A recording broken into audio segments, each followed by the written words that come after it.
Hey everybody, and welcome back to It's Only Food with Chef John Politte. Today we are going to be showing you how to make turkey crescent roll-ups. Cue the music.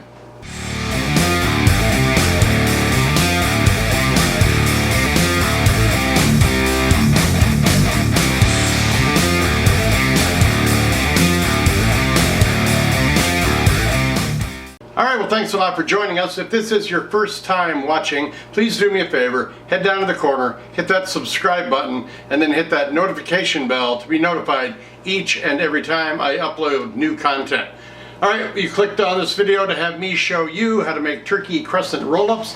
Let's head into the kitchen and see what our ingredients are.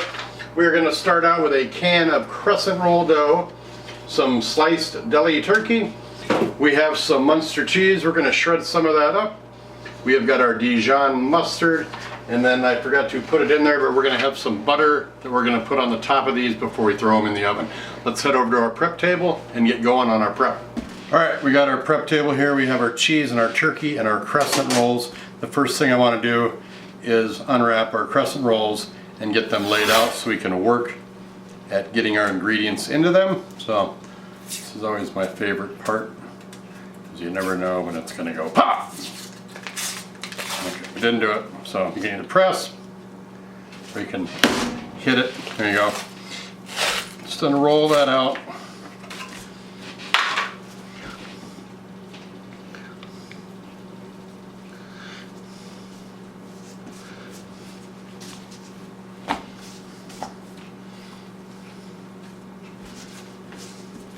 Then you just take your individual crescent roll dough, get it out so you can work with it. You get 8 pieces of dough in each one. So the recipe below in the description box does say 1 can, that I'm letting you know right now that you get 8 pieces of dough to work with. We're just going to set half of them behind me here so we can work with what we've got on our space.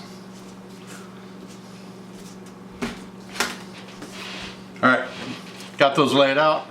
Now I'm just going to put our Dijon mustard right on the inside.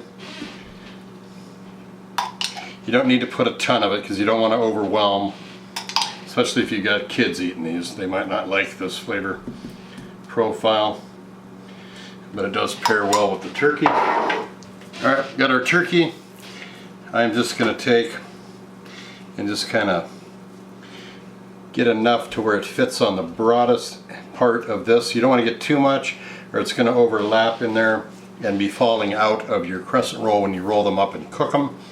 That especially goes with your cheese as well. You don't want to add too much cheese in there because it will just melt and go all over the place. Probably would have been a good idea to kind of grate this beforehand, but we do what we do. You can use any kind of cheese you want. I am just using Munster cheese. Alright, I put the cheese in there. Should have got that in the shot to show you how I did it. You just want enough in there, probably a tablespoon in each one. Just enough to have it in the center. You don't want it bulging out and having, because like I said, it will melt and go all over the place. So now we're just gonna roll these up.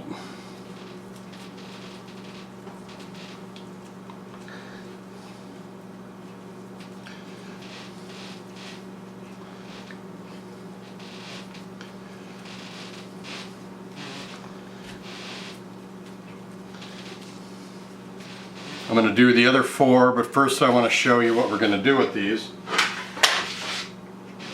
You've got a baking sheet.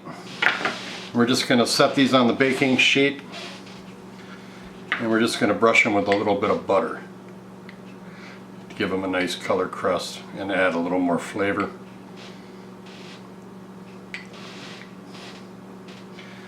I'm going to go ahead and finish up the next 4. Alright, I've got the next 4 on there. I think it's important to point out that when you've got the crescent roll dough open and you've got your meat and your cheese and whatever else you're adding to it, there are plenty of options here. You can go with beef or ham or turkey, pastrami, corned beef, whatever you like for the meat, and also pair it with any kind of cheese that you want, Parmesan, Swiss, provolone, So this is just not the only way to do these. Be creative with whatever you want to do.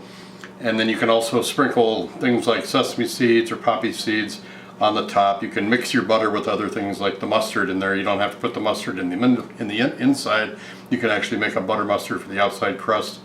And also with the mustard inside, you can use a different array of ingredients to put on the inside. So do it however you want. I'm just showing you how to do these nice little appetizers here.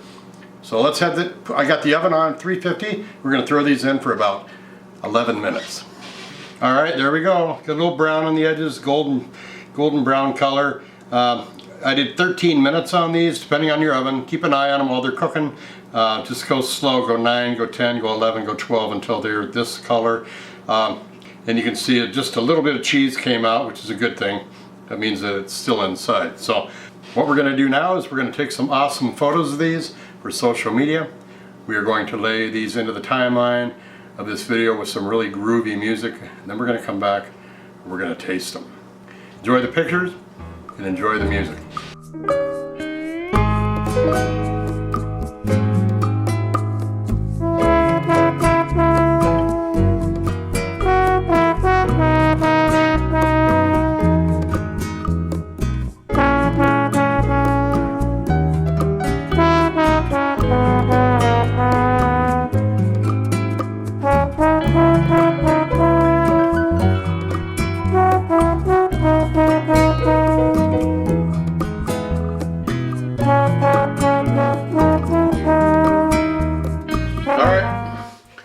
There is our roll up. Smells good. It feels, it's done. It's not soggy or messy at all, even with that butter on top of it. The cheese melted nicely. I'm gonna set these down. The mustard is in there. It's not gooey. It's not running all over the place. It's handheld. Kids can eat these without making a huge mess. One thing I did, speaking of kids, remember, if you're going to use Dijon mustard, that's great, but you can make these as kid-friendly as you want. My grandkids actually have pretty refined palates, so I'm not worried about it. But you can do these any way you want. But let's go ahead and give these a nice taste. Wow, wow. Delicate, buttery, soft and chewy. Got the cheese in there. That turkey cuts through it really nice. You can taste the Dijon, but first thing you really get is that delicate buttery texture. That turkey and that cheese pair really, really well with the Dijon mustard in there. And then you got that soft, delicate roll over the top, and all around it. When you bite into it, it's just golden. So yeah, these are a great appetizer. I'm gonna go ahead and finish a couple of these. Thanks for watching. Everybody take care. We'll see you next time. Bye-bye. Hey, I appreciate you watching today. Thanks a lot. Don't forget to check out the description box on your way out. Not only does it contain the recipe for this show, but it also has a bunch of groovy links. I have a gourmet seasoning shop on Etsy and also have a cookbook on sale. Those links are down there. Don't forget to check out the playlists I've got down there for how to create a cooking show on YouTube, and also a playlist link for how to improve your channel and help it grow. Don't forget to like this video, leave a comment below. Don't forget to subscribe if you have not done so already, and then make sure you share this video with everyone that you know. Take care of yourself. Thanks a lot for watching. We'll see you next time right here on It's Only Food with Chef John Politte. Bye-bye.